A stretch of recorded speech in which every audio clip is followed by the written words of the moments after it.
Hey YouTube, Do-It-Yourself Junkie 369, and in this video I'm going to be going over riveting. Should be a really riveting topic. Hopefully you guys stick around for the whole video. Anyway, when it comes to riveting, you've got two options. Basically two options. To squeeze them with either a hand squeezer or a pneumatic squeezer, or to drive them with rivet gun. And of course I've got links to these tools down in the description below. If you're squeezing them, you'll need dies that go on your squeezer for the rivets. There's flat dies of different lengths for countersink rivets, or there's domed dies, and you have to get the dome either specific for the 3/32 rivet or the 1/8 inch rivet, depending on what you're driving. First rivets that come up in the plans that you can hand squeeze because they're on small pieces are 1/8 inch dome rivets. So that would be the die that I recommend getting first if you're going with one. And you'll have to get that dome, and then you'll also have to get a flat. And then height of the flat matters a little bit less. If you were doing something down inside of a flange and you wanted the flat to be on your C-frame section of your squeezer, you would need to get something deep enough to go down inside that flange. Or if you don't have something that deep, you can just flip around and put the flat on the ram portion, hold the dome on the head of it, and then crush down with the ram to set the rivet. So a little bit of different options there, and I'll show you in a minute how to set this up.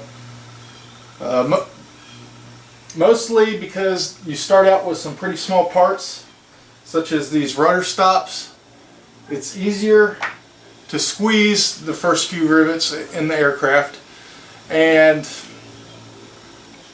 most people find squeezing easier. Once you get the ram set up to the right length, there's really not much that could go wrong. I mean, there's probably a few things, but it's a lot less dynamic than using a rivet gun. With the rivet gun, it's really easy to get on there, not perpendicular, not to hold the pieces tight together. Could slip off and put dents in your skin, create smiley faces.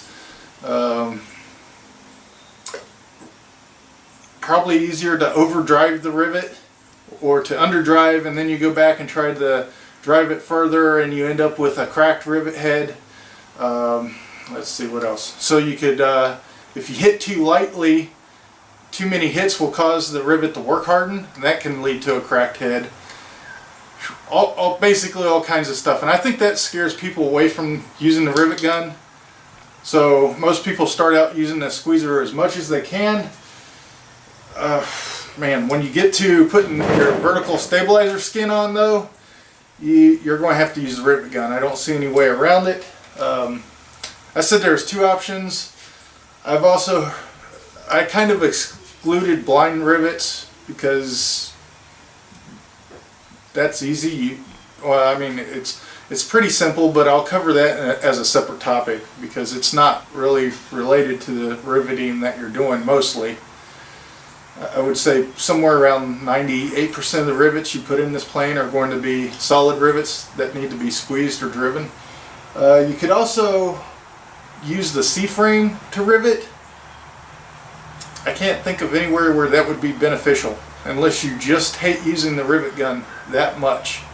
I guess you could do it later on in like the rudder, where you've got some flat pieces being riveted to skins or something. Anyway, so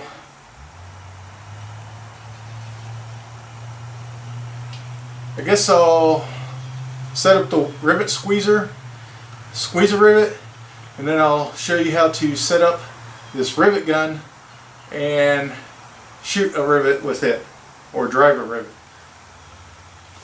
Comment section, do you call it shooting rivets or driving rivets? I think I've always mainly heard driving. I think I've heard some people say shooting.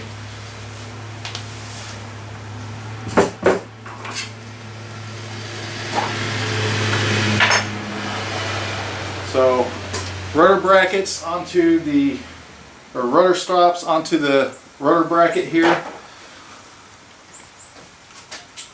We've got the rivets that we're going to be using.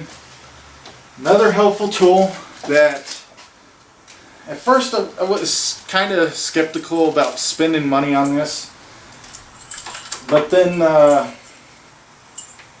it's not too expensive. I guess you could make your own if you knew how to, but this is a set of rivet gauges, and I just went with the cheapest ones out there. There was also deluxe rivet gauges for sale. Don't know really what the heck the difference would be between them. They don't have to be expensive. You don't have to get deluxe. I don't know who the heck would be getting those. All it has to do is have a hole of the right size in one end to check, to make sure you didn't overdrive or underdrive the rivet, and then a little notch for kind of the same deal. And basically, from what I've heard, is you want to be able to slip this on the rivet and not have it be loose, basically. I could have sworn in the class, or the little seminar that I took up at Oshkosh, we were going for the rivet wouldn't fit in the hole, basically. And that was optimum. But you didn't want to flatten it so much that when you slid this over the rivet, that it didn't touch. So if this didn't touch, that meant you had overdriven the rivet. It had been squashed down too much. If this slipped on the rivet, it meant that you had underdrove the rivet or not squashed it enough. And so I know, I watched Jason's videos. He does a great job on his. He was saying that it should just barely fit on there. I'm kind of the mind that it makes more sense for it to not fit, but then also this to not slide over the rivet, and that gives you a pretty narrow window there to hit. So hopefully I don't mess this up, because I don't really want to drive out any rivets right off the bat. From what I remember though, I did a fairly good job in the class, and within reason, if you come up short, you can always crush the rivet a little bit more. You just don't want to do that a lot. Like you don't want to hit soft and be real timid about it, because then you run the risk of not forming the rivet enough, but you're work hardening it with each one of those hits, and then you end up with cracked heads on your rivets. Anyway, enough about that. Let's set this up.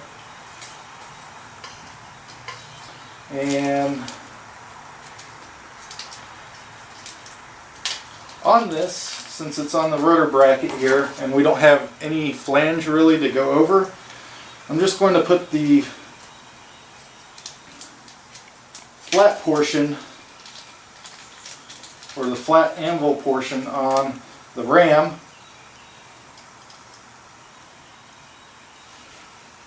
And there we go. And I'm going to put the domed portion for the head up here on the C-frame.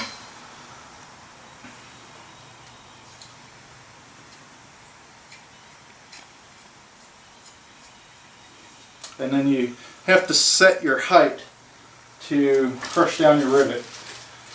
And so you guys might have done dimpling and countersinking and tested all that stuff out on scrap material.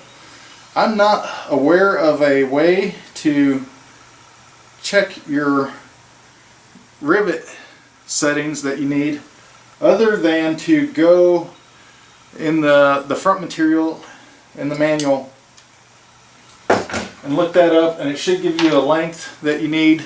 Anyway, if you look on page 5-04 in section 5.4 under riveting, there's a chart there that says rivet diameter, and then you have driven head thickness, and they list a min and a max that you want to go to. So basically for this we're doing 1/8 inch rivets, we want to be between 0.05 and 0.07 of an inch. Good luck measuring that.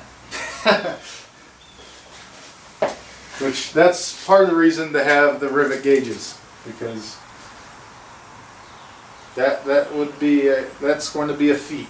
Just to give you an idea of what we're talking about here, 1/8 of an inch is 0.125 decimal. So we're talking about roughly half of an inch, 1/8 of an inch, or 1/16 of an inch, which would be 0.065 or 0.062 or 63 if you want to round up. So that is like half your rivet diameter for your how much thickness you want on the driven head.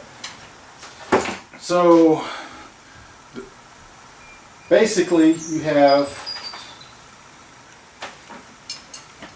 the thickness of your part plus the 1/16 of an inch. And I guess the best thing you could do is eyeball it, because you're probably not measuring this. Now, when I squeeze these together,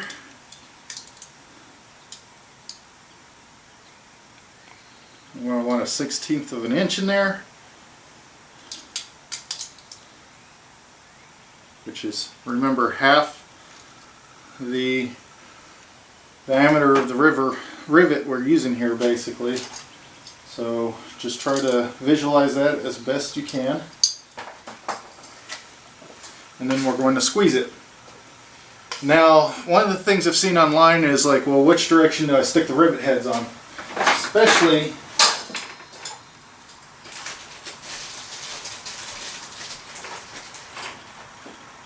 this part where it's a domed head.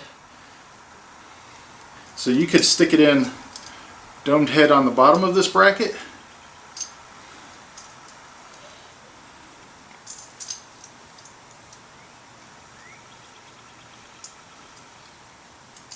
or domed head on the top of the bracket. Because it's not countersunk, it almost doesn't matter. I guess look at the plans, see if it specifies.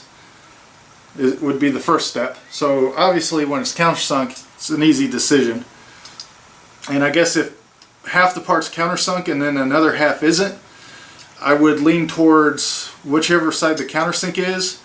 On the parts or the holes that aren't countersunk and you're putting in domed heads, I would just follow suit, copy what you've already been doing. Another go-to rule is if you're going a thin part to a thick part, it's probably better to put the manufactured head on the thin part and to have the shop head that you create on the thick part. I'll take a quick glance at the plans, and if I don't see anything, I'll probably go that route. The only thing with this rudder bracket that I'm kind of thinking about here as a possibility is you have two rudder brackets maybe about that far apart, and I wouldn't want the shop head interfering with anything. I don't think that's going to be the case, but never hurts to double, triple check before we make this thing permanent.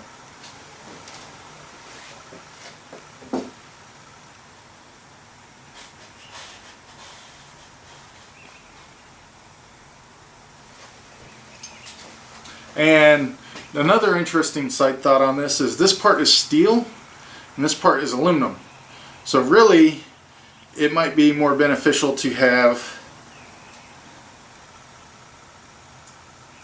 the manufacturer head on the aluminum, which is the weaker of the two elements, even though the steel part is thinner, and then do that. I'm kind of leaning towards shop head on the thinner part because I think it'll make it look nicer, probably the dumbest reason ever to do something, but it's still a reason. And I looked at the plans, I read, it doesn't specify, but I just think that when you look in the gap between the vertical stabilizer and the rudder and you can see this bracket in there, it will look nicer to have the shop head, or I'm sorry, the manufacturer head on the bracket and the shop head on the rudder stop. So I've set this. We're going to hold the domed portion on there. Make sure we are crushing down perpendicular, and then crush the rivet.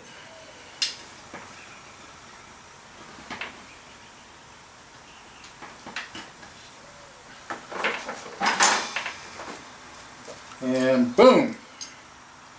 We have officially put two parts together, and the only way to get them back apart is to cut or drill something. And if you need to do that because you messed up something, do not be afraid to go to the front section of vans, and they have instructions of several different very great ways to do that. But this is a -6 rivet, so we want to get our little -6 gauge here.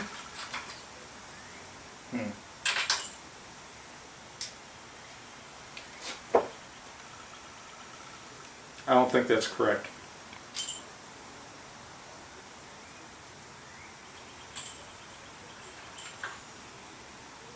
The gauge says -4, but I'm thinking that is this is an AN470D4 -6. So I was thinking -6, but in reality I think you want the number after the letter. So it says D4, we want the -4 gauge.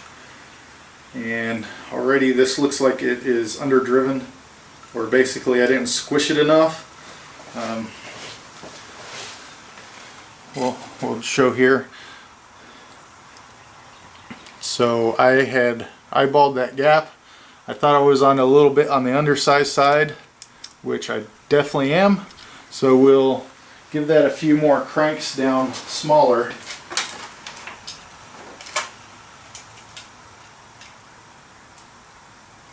And part of that is I had set it to the depth that I needed, but when you're squeezing the rivet down, there's quite a bit of flex in the handles, or at least on this one there is.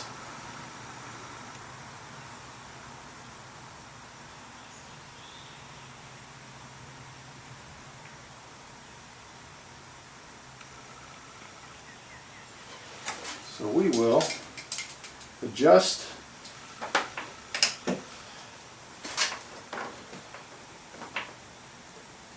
and crush a little bit more.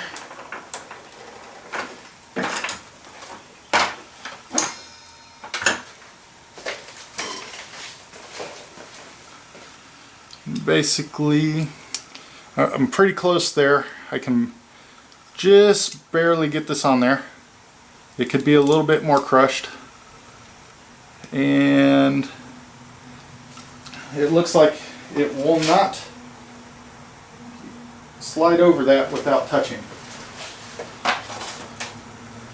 And what it was is, from where I had set it beforehand, I went in one complete turn.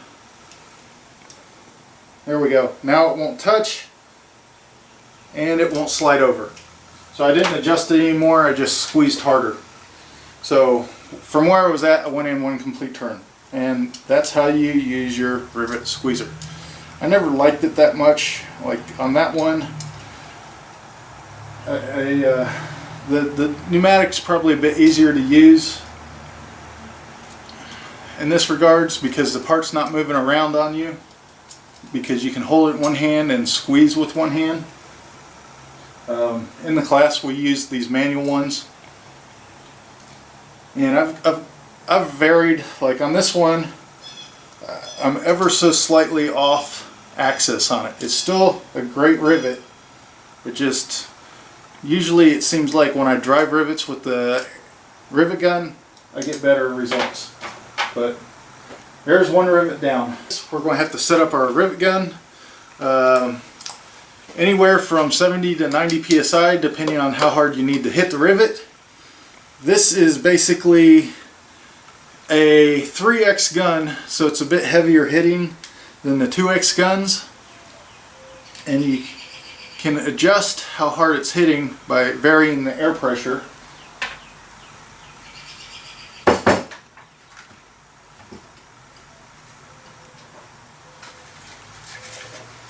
And this is the setup the same way as the drill, if you've already watched that. You basically need some thread tape or plumber's tape. Just in case you didn't watch that video, I'll go over it real quick.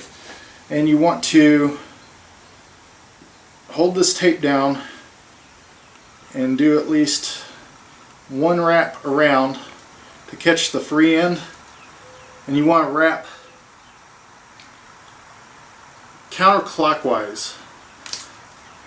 And what you're doing there, or at least my thought on why you do that, is that way the free end is going in this direction, and as you screw this into the gun, it's rotating in this direction, causing that free end to lay down instead of binding up and twisting up and coming off the threads and basically doing nothing for you.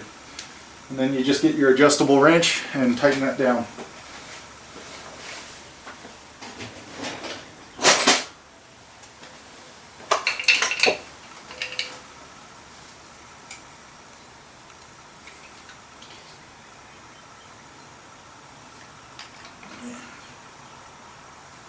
And I've heard that you don't have to use tape if you're using brass fittings.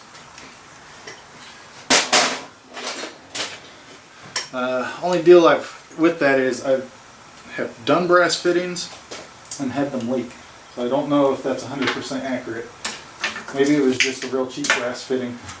And now to use this, you're going to need some sort of rivet set. And there's all different kinds of rivet sets. And you're going to need quite a few different ones. One that Jason loves using, and I don't blame him, is the back rivet set. And that's where you're putting the rivet gun on the tail and forming the shop head. And it has a plastic guard here to keep you from marking up the skin, or, well, whatever you're riveting. You have the flat rivet set, which is what everybody probably thinks of. This goes in the gun and then goes on the countersunk rivet head.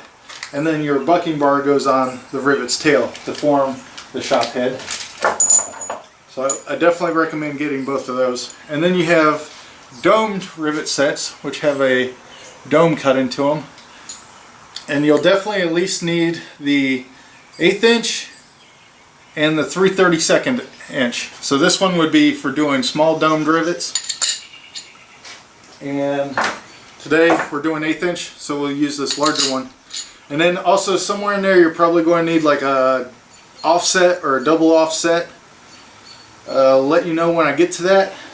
I wouldn't run out and purchase that right off the bat. And then you're going to need a bucking bar basically, unless you're back riveting, and then you might need like a giant steel plate.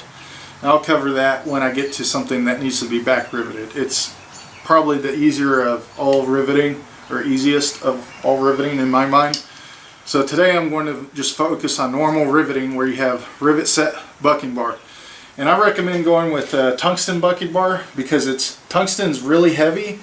That allows the bar of appropriate mass to be really small compared to a normal bucking bar.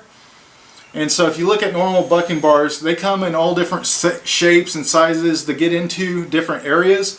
But because this one's so small, it'll fit in those areas without having to be a weird shape, and you don't need like 12 different type of bucking bar to work on an aircraft. You can get away with possibly one. Now the other thing with your rivet gun here is When you pull the trigger, there's a ram in there that's going to strike this rivet set, and you need some sort of retention. And this particular gun comes with two types of retention. You have your beehive retention, and they're just springs that screw on the front of the gun, and then you have your quick change retention. And if you're doing like skins and stuff out in the open, you probably can use the quick change retention. The beehives are great because it's low profile and it can get you into tight areas because you don't have this spring sticking out here that is your release for the bucket or the set. So that would screw on, and then to change the set you press on this to kind of pull the spring retention out of the way, and then you can stick your set in there or remove it. This one you have to put the set in here before you screw it down. And because it's a coiled spring, if you try to, for example, screw it onto the end of the gun by yanking on this, well, that's the direction that the spring's coiled, and it'll tighten down and it'll jam up and not screw onto the gun. So really what you need to do is grab it up here and screw it on, and that way where you're grabbing it up here, it's kind of twisting in the uncoiling direction and loosens the coils up, making it easier to screw onto the gun. And then this tab sticking up here is something that you can grab to unscrew. So you just stick your set in there and then screw your beehive down. And you don't want to tighten it or anything, it just needs to be on there, and it's not just going to normally loosen up on its own because of vibration, because of the whole, it's a spring and it's trying to cinch down as it's turning type thing. And then from there you can run a click stop adjuster on here to regulate your air pressure. I've got an adjuster back on the tank there, and this gun, like I said, it's 3x strength, but you can modulate the trigger,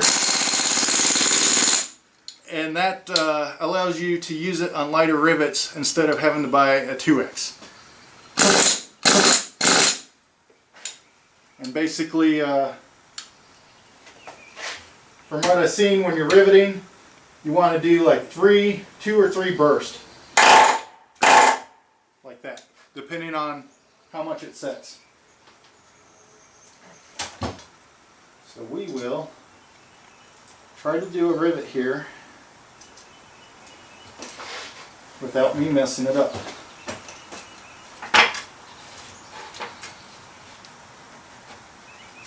And basically you want to push the rivet into the part and keep that head seated, and then hold the bucking bar behind it.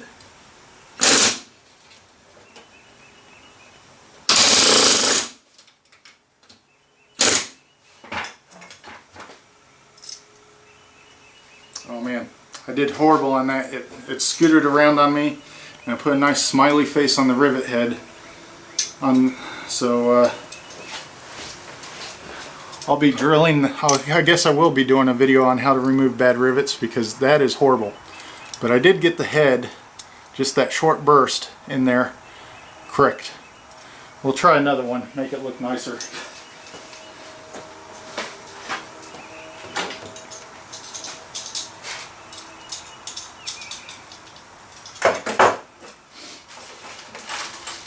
And this is probably a little bit harder on parts that are light and small.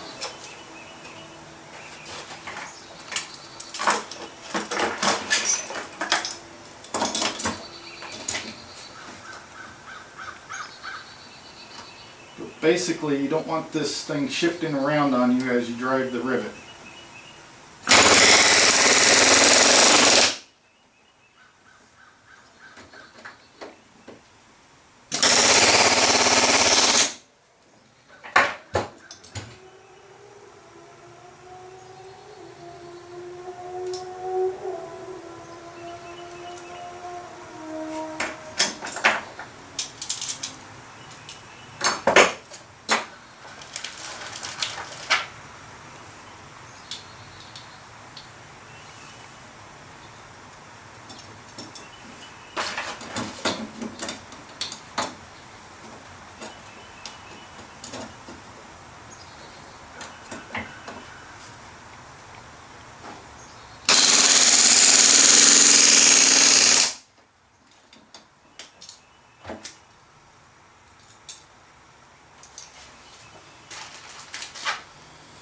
Okay, it took me 3 tries there. I'm a little bit out of practice, but I've got one where the head is nice and square on there.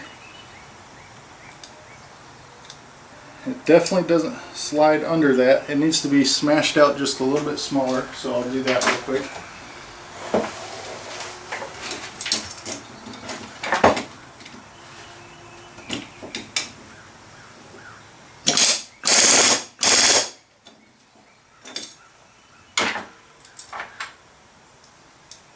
There we go. Doesn't fit. Gauge doesn't slide over it. And the head on that one, the set didn't slip. These two I'm going to have to remove. As you can see, the head shifted and caused smiley faces. So you guys get to see a video on that. We'll go back to but that's basically how you set up and use the 2 different types of riveting methods are the main ones you'll be using. Next video I'll be doing is showing you how to remove these rivets. Make sure to watch the next video if you want to see what happens on that. Hope you enjoyed the video. Please hit the subscribe button to get notified when I upload new stuff. Thanks for watching.